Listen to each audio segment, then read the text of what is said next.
इस वीडियो में बात करेंगे important concepts of partnership. Partnership की कुछ ऐसे इंपॉर्टेंट कॉन्सेप्ट्स जो कि आपके अकाउंटेंसी जब आप क्वेश्चन सॉल्व करते हो तो उसमें बहुत ही ज़्यादा काम आने वाले आपको इस वीडियो को बहुत ही एंड तक देखना है, जिससे आप इस कॉन्सेप्ट्स को क्लियर कर सको।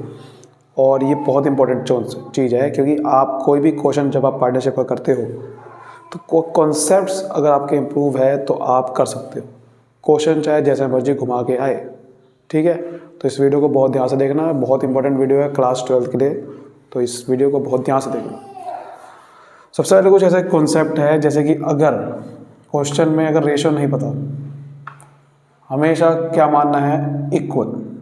ये तो बिल्कुल बेसिक कॉन्सेप्ट है, आपको पता ही होगा, बिल्कुल पता है आपको, मैं जानता हूँ, फिर भी ध्यान से आपको समझते रहना है। इससे आपके कॉन्सेप्ट सारे रिवाइज होते रहेंगे, ठीक है। जब भी आपको रेशो नहीं पता तो इक्वल बांटना है, ये पता होना चाहिए। चलिए आगे बढ़ते हैं। दूसरी चीज, वेन पार्टनर आर गिवन, मतलब पार्टनर को देना है, ये समझ लो पार्टनर को कुछ भी देना है तो एंट्री में हमेशा पार्टनर का कैपिटल अकाउंट या फिर जो करंट अकाउंट हो सकता है उसको क्रेडिट करना है हमेशा। जब भी पार्टनर को कुछ देना है, जैसे मैं कह रहा हूँ कि मान लो पार्टनर को मैंने कुछ पैसे दिए, रियलाइजेशन एक्सपेंसेस के पैसे दिए, तो क्या लिखूंगा, realisation account debit to partner capital account. दे रहा हूँ ना पार्टनर को मैं कुछ, ठीक है। पार्टनर को मैंने रिजर्व का प्रॉफिट दिया तो reserve account debit to partner, मतलब जब भी कुछ भी पार्टनर को देंगे तो इस चीज़ को ध्यान रखना, तो पार्टनर कैपिटल अकाउंट क्रेडिट होता है। और जब भी कुछ लेंगे तो उल्टा होगा, तो व्हेन पार्टनर आर चार्ज्ड, जब भी कुछ पार्टनर से लेना है तो हमेशा उसके पार्टनर के कैपिटल अकाउंट को या फिर करंट अकाउंट को डेबिट करना है। डेबिट क्या क्या डेबिट होता है, जैसे कि गुडविल, जब जो क्या क्या डेबिट होता है ध्यान समझना। जब भी कोई पार्टनर को एसेट ट्रांसफ़र करना होता है, जैसे गुडविल बांटनी है, पुरानी गुडविल, तो गुडविल एसेट है, गुडविल अकाउंट क्रेडिट होगा, पार्टनर कैपिटल अकाउंट डेबिट होगा। कोई भी एसेट पार्टनर उठा के ले गया, जैसे रियलाइजेशन डिस्ट्रीब्यूशन में आता ना, पार्टनर एसेट उठा के ले गया तो पार्टनर कैपिटल अकाउंट डेबिट होता है, क्योंकि एसेट जब भी कोई उठा के ले गया तो पार्टनर कैपिटल अकाउंट डेबिट होगा, एसेट क्रेडिट हो जाएगा। तो एसेट वाले केस में हमेशा पार्टनर कैपिटल अकाउंट डेबिट होता है। इंटरेस्ट ऑन ड्राइंग की एंट्री में होता है, ड्राइंग के केस में होता है, समझ रहे बात को। तो ये सब चीज़ें एडजस्टमेंट एंट्री में कई बार होता है कि भाई पार्टनर से कुछ लेना है, तो ये सब चीज़ें ध्यान से बननी है। ये वाले चीज़ें कहाँ आती है, रिजर्व या फिर कोई लाइबिलिटी उठा के ले गया पार्टनर तो उसका पैसा उसको दिया जाता है। जब भी कोई लाइबिलिटी उठा के ले गया, ऐसे उठा के ले गया तो पैसा लिया जाता है। रिजर्व वगैरह, लाइबिलिटी वगैरह, प्रॉफिट वगैरह, इसमें लॉस, जब भी कोई लॉस वगैरह बढ़ता है पार्टनर के अकाउंट डेबिट होता है। समझ रहे बात को, ये कुछ बेसिक कॉन्सेप्ट है, बहुत काम आएगी आपको एंट्री में, ठीक है सर। ये समझ में आ गया कि रेशो इक्वल बढ़ती है पार्टनर के, जब भी कुछ पार्टनर को देना है तो उसका कैपिटल अकाउंट क्रेडिट करो, लेना है तो डेबिट करो, ओके। कुछ बात करते हैं अब इंटरेस्ट ऑन ड्राइंग की। इंटरेस्ट ऑन ड्राइंग का जो केस निकालने को ज़्यादातर आता है वो आता है average period method. Sir average period method का फॉर्मूला क्या है, time left after first drawing और time left after last drawing divide by 2। अब इसमें आप कुछ याद भी कर सकते हो, जैसे कि जब भी कोई बिगिनिंग में निकाल रहा है, महीने की बिगिनिंग में, तो बिगिनिंग में निकाल रहा है तो 6.5 महीने आते हैं, 6.5 एवरेज पीरियड आएगा।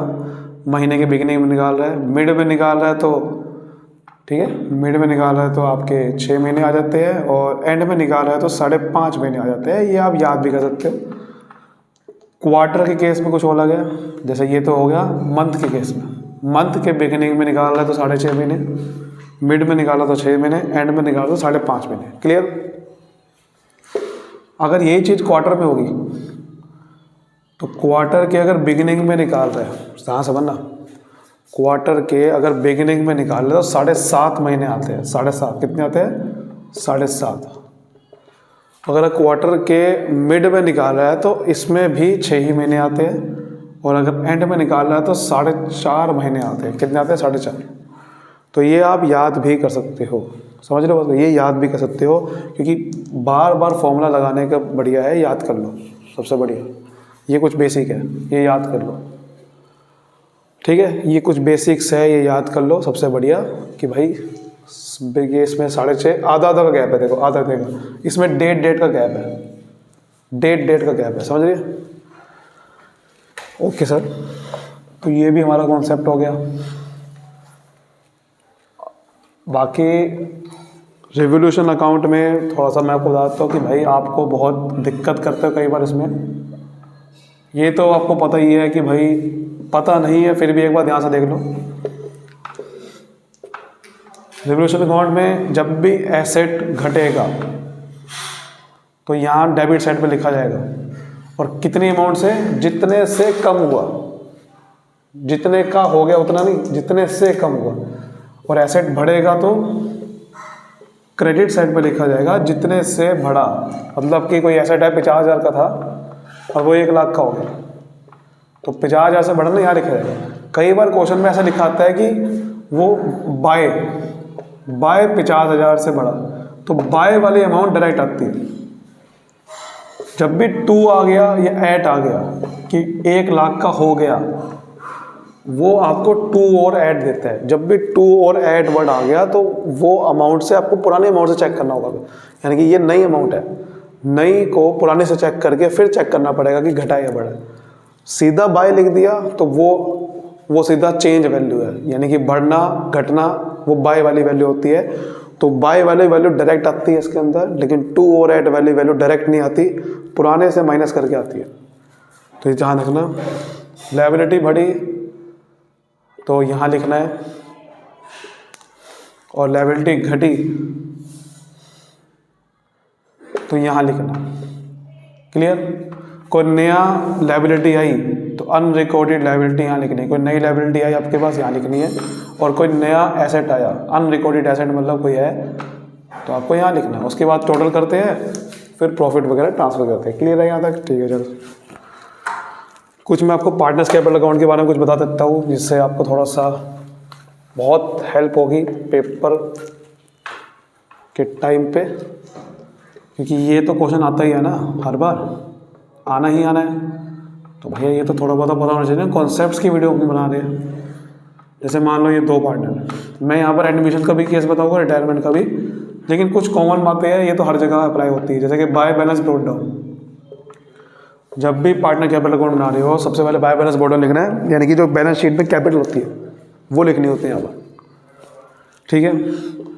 कोई भी लायबिलिटी साइड पर रिजर्व पड़ा है उसको पुरानी रेशो में पुराने पार्टनर को बांट दो, चाहे रिटायरमेंट का केस हो चाहे एडमिशन का केस हो। ये तो अप्लाई होता ही है ना रिजर्व वाला केस, कि रिजर्व तो हर जगह अप्लाई होता है। रिजर्व वाला ये जो ट्रीटमेंट है, रिटायरमेंट में क्या होता है, सभी को बांटना होता है। एडमिशन में नए को छोड़ के पुराने को बांटना होता है, रिजर्व को पुरानी रेशो में बांटना होता है। वो वाला केस बहुत कम आता है जिसमें ये क्वेश्चन में कह रहे हैं रिजर्व नहीं बांटना, उसमें फिर एडजस्टमेंट एंट्री करनी पड़ती है, लेकिन वो जनरली आता नहीं, ठीक है? रिजर्व वगैरह हो गया। प्रॉफिट एंड लॉस अकाउंट आ सकता है लायबिलिटी साइड पे। अगर एसेट साइड पे प्रॉफिट एंड लॉस अकाउंट है तो आपको यहाँ पर बांटना है। ये कौन सा वाला होता है? Debit balance. एसेट वाला जो भी चीज़ें होती है वो डेबिट बैलेंस कहते हैं उसे। लायबिलिटी वाली चीज़ें क्रेडिट बैलेंस होती है। तो एसेट वाली चीज़ पार्टनर के डेबिट साइड पे बांटनी होती है, और लायबिलिटी वाली चीज़ पार्टनर के क्रेडिट साइड पे बांटनी होती है। और क्या बढ़ता है इधर? डेफर्ड रिवेन्यू एक्सपेंडिचर बढ़ता है। क्या बढ़ता है? Deferred revenue expenditure. वही सब बढ़ेगा पुरानी रेशो में, पुराने पार्टनर को पुरानी रेशो में। इसको नाम एडवर्टीजमेंट सस्पेंस अकाउंट भी हो सकता है, ठीक है सर? गुडविल भी आती है, पुरानी गुडविल अगर दे रखी है तो वो भी यहाँ आएगा। समझ रहे बात को? या फिर कोई पार्टनर एसेट उठा के ले गया तो भी यहाँ लिखना है। कोई पार्टनर इन्वेस्टमेंट उठा के ले गया तो ये कुछ कॉमन चीज़ें हैं, मैं आपको जो बता रहा हूँ ये कॉमन चीज़ें हैं, एडमिशन हो या रिटायरमेंट हो ये आएगा ही ये चीज़ें आती है, ये कॉन्सेप्ट, ये कॉमन कॉन्सेप्ट है दोनों के लिए। अब बात करते हैं कुछ ऐसे कॉन्सेप्ट जो दोनों एडमिशन में अप्लाई होते हैं। जैसे कि जब भी कोई नया पार्टनर आता है तो वो क्या लेके आता है, कैपिटल। तो आपको क्या लिखना होता है, बाय कैश अकाउंट, और नए पार्टनर के अकाउंट में लिख देता है कैपिटल। हाँ, अगर वो प्रोपोर्शनल कैपिटल लाया तो निकालनी पड़ती है, लेकिन कैपिटल लाया तो ये लिखना होता है। और अगर गुडविल का शेयर लाया तो उस गुडविल के शेयर को बांटना होता है, क्या लिखना होता है, premium for goodwill account, sacrificing partner को सैक्रिफाइसिंग रेशो को बांटना होता है। ठीक है, सैक्रिफाइसिंग रेशो का फॉर्मूला क्या होता है, ओल्ड में से न्यू को माइनस करके। रिटायरमेंट के केस में कोई नया पार्टनर गुडविल, उसमें नया पार्टनर था ही नहीं, उसके केस में क्या करना होता है, एडजस्टमेंट एंट्री पास करनी होती है, यानी कि गेनिंग रेशो निकालनी पड़ती है उसमें, और गेनिंग से लेना होता है, सैक्रिफाइसिंग को देना होता है। रिटायरमेंट चैप्टर में ये करते हैं, मैंने आपको एडमिशन का बताया, इसमें रिटायरमेंट चैप्टर में क्या करते हैं, गेनिंग से लेना है, सैक्रिफाइसिंग को देना है, उसमें फिर आपको पोस्टिंग करनी होती है। ठीक है, ओके सर जी, यहाँ तक समझ में आ गया सर। और बाकी फिर बाद में, अच्छा आखिरी में एक ट्रीटमेंट कुछ करना होता है, थोड़ा तो उसको समझ लेते हैं। एडजस्टमेंट वाला ट्रीटमेंट कैसे होता है सर, वो बता दो थोड़ा। बिल्कुल, वो बताता हूँ मैं आपको, एडजस्टमेंट वाला ट्रीटमेंट कैसे होता है। देखो, ये ही बहुत बार आता है, एडजस्टमेंट ऑफ कैपिटल, है ना। देखो ध्यान से, जब भी आपको ये निकालना है ना, मैं पहले बात करता हूँ एडमिशन के केस में। एडमिशन के केस में एडजस्टमेंट कैसे होता है, रिटायरमेंट केस में थोड़ा बाद में बात करते हैं। आपको एडमिशन केस में सबसे पहले क्या निकालना पड़ता है, टोटल कैपिटल निकालनी पड़ती है नई फर्म की। क्या निकालनी पड़ती है, टोटल कैपिटल। कैसे निकलती है भैया, जो नया पार्टनर कैपिटल लाया उसके शेयर के रेसिप्रोकल से मल्टीप्लाई कर दो, रेसिप्रोकल ऑफ हिज शेयर, तो आपके पास नई कैपिटल आ जाएगी। फिर इसको जो आया आप उसको नई रेशो में बांट दो, न्यू प्रोफिशिएंट रेशो में बांट दो। सर न्यू प्रोफिशिएंट रेशो नहीं पता तो निकालनी पड़ेगी, निकाल दो। तो ये एक तरीका है। ये एडमिशन के केस में होता है कि आपको इस तरह से करना होता है, न्यू पार्टनर कैपिटल निकाल जो दे रखी है। ये तब वाला केस होगा एडजस्टमेंट वाला जब नए पार्टनर कैपिटल दे रखी हो। ये अगर निकालनी है आपको न्यू पार्टनर कैपिटल, उसको प्रोपोर्शनल कैपिटल बोलते हैं। अब उसकी बात करते हो जरा,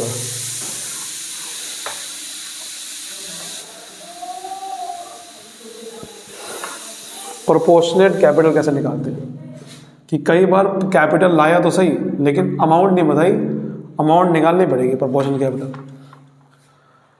इसके लिए क्या करना होता है, आपको पहले आप लो नया पार्टनर का शेयर लो, पहले जो भी आपको दे रखा होगा 1/, कुछ भी है। फिर आप निकालो रिमेनिंग शेयर, यानी कि 1 में से इसका शेयर माइनस कर दो तो बचा कितने का।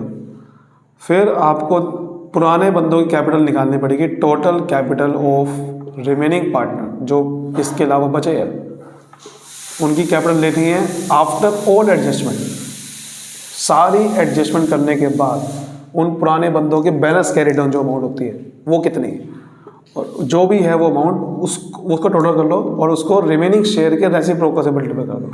तो रेसिप्रोकल ऑफ रिमेनिंग शेयर, तो वहाँ से क्या आ जाएगी, वहाँ से टोटल कैपिटल आ जाएगी आपकी फर्म की कितनी, total capital of new firm कह दो या फिर फर्म। और वहाँ से आप फिर उसमें से जो शेयर है नए पार्टनर का वो निकाल सकते हो, उसके शेयर को मल्टीप्लाई करके।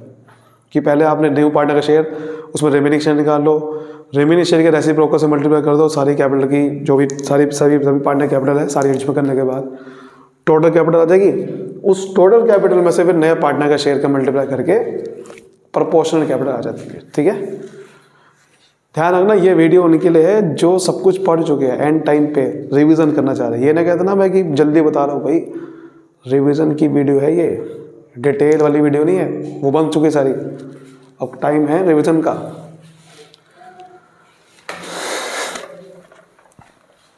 ठीक है सर, ओके सर, ये बात समझ में आ गई सर हमें। सर कुछ और बताओ, और बताता हूँ मैं अभी।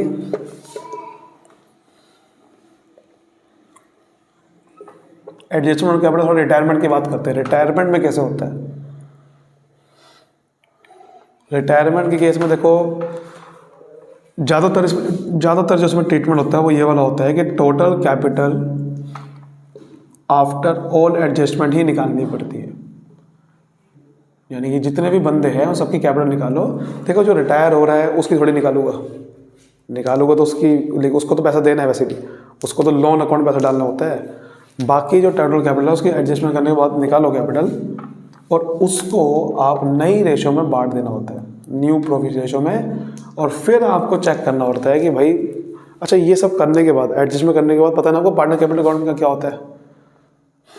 एडजस्टमेंट करने के बाद पार्टनर कैपिटल अकाउंट में होता क्या है, होता ये है कि जो भी आपने टोटल कैपिटल निकाली नई फर्म की, उसको सीधा कहाँ लिख देना होता है, टू बैलेंस CD में। क्लियर। फिर आपको देखना होता है कि भाई डेबिट और छोटी टोटल करना होता है बड़ी साइड का, फिर देखना है कि छोटी साइड कौन सी है। और अगर क्वेश्चन में लिखा हुआ है कि जहाँ छोटी साइड है वहाँ करंट अकाउंट लिखो, तो आपको लिखना होता है जैसे कि A है तो AS करंट अकाउंट, और अगर करंट अकाउंट नहीं लिखा हुआ तो कैश अकाउंट लिखना होता है। जहाँ छोटी साइड आएगी टोटल करने के बाद वहाँ क्या लिखना है, बाय कैश, अगर करंट है तो बाय करंट, बंदे के नाम के साथ। ठीक है ना, याद है ना ये। और ये ट्रीटमेंट ज़्यादातर होता है, लेकिन इसमें एक और ट्रीटमेंट आता है कई बार इसमें ही घुमा फिरा के दे देगा ट्रीटमेंट कि आपको क्या करना है, टोटल कैपिटल सारे एज में कैपिटल निकालो, या फिर कह देगा कि टोटल कैपिटल हमें पता है, टोटल कैपिटल ये है फर्म की, तो इसी को बांट देंगे नई रेशो में। फिर मतलब पहले ही बता देगा टोटल कैपिटल नई फर्म की इतनी है, इसी को बांटो नई रेशो में, तो उसी को बांट देंगे। या तो निकालनी पड़ेगी या दे रखी होगी, या फिर एक ट्रीटमेंट आता है कि इसमें आप कि रिटायरमेंट वालों को पैसा दो, लेकिन इतना बैंक में कम से कम पैसा पड़ा होना चाहिए। चलो उसके बाद तो आपको मैं पूछा क्या करना होता है, कुछ नहीं करना होता यार, उसका भी कुछ नहीं है। देखो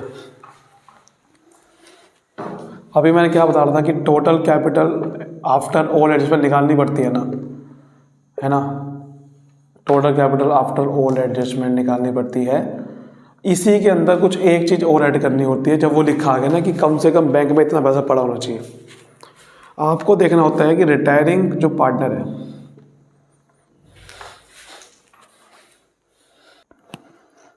ठीक है, जो भी रिटायरिंग पार्टनर है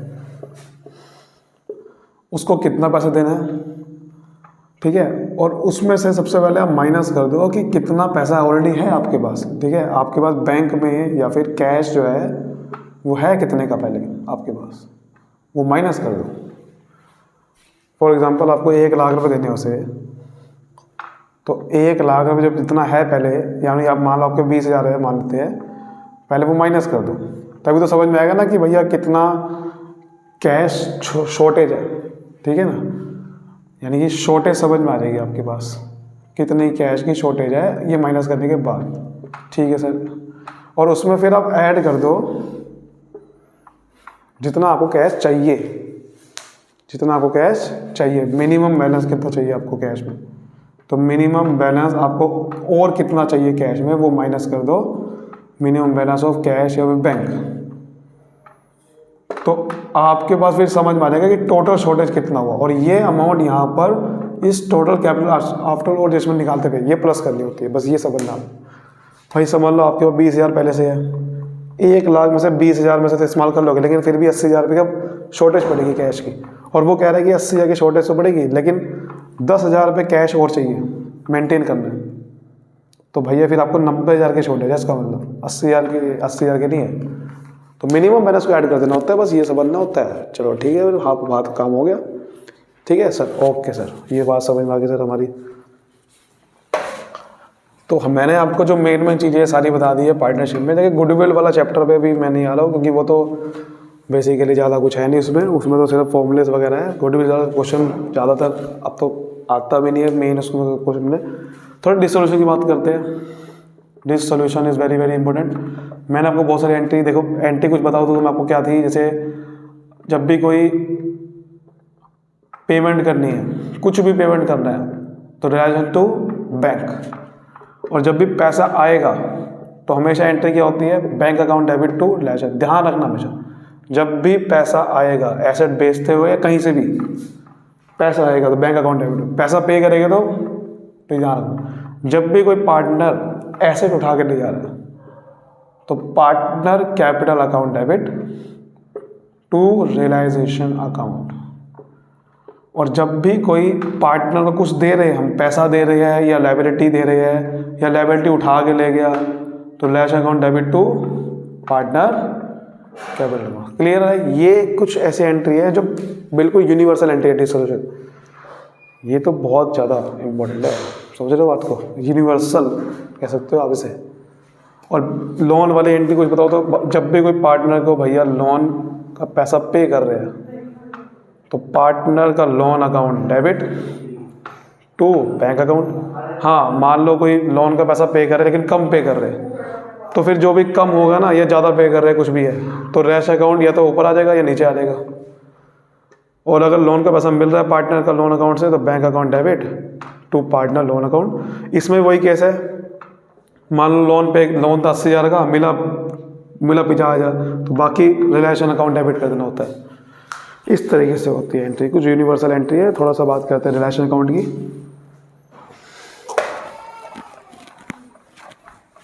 रियलाइजेशन अकाउंट,